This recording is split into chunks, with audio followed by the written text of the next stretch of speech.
14 will go to post in the Betfred Classic Chase at Warwick on Saturday. That's a 340. Mark Winstanley here has been having a look at it. It's tricky, wasn't it? Tricky one to get to grips with. Yeah, I mean, the interesting thing was, you know, we had to get the runners before we really had a look because A Big Spender puts, you know, 5 of them out of the handicap.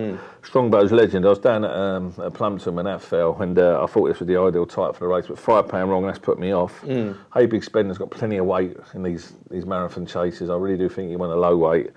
One horse who really does tick all the boxes for me is the David Pipeball, Son of Sasta. David thought enough of it to take it over to Leopardstown for a handicap over Christmas. He didn't run that badly over there, but before that he'd run a cracker at Chepstow, really gluey, tacky ground, which we're going to get at Warwick, aren't we, on Saturday. Second to the Bow Bye. Of course, he went on to win the Welsh National, rock solid form.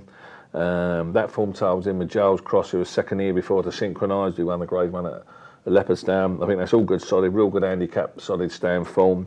He was off a mark of 128 that day. He now rocks up here off a mark of 132. Come on, he's just got 10 stone 2 on his back.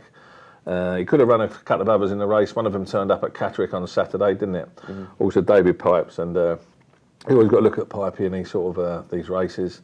And he'll do for me, Son of Sasta with 10-2 on his back as an each way selection. Yeah, we were saying it's unusual for him to send horses to Ireland. He doesn't send that many. Very rarely. Son of Sasta, he was 12th of 26 there. Yeah, it wasn't a bad run. It wasn't a great run, but you know, it's beaten 14 horses in probably the most competitive handicap chase in Ireland. This is less competitive. He's also, you know, he's back on his home ground, his home stamping ground. A great run at Chepstow, 14-runner race to be second to the Bow Bye. And again, just that 10 stone 2 just jumps off at me, Rob. You know, I think it's a massive advantage to have no weight.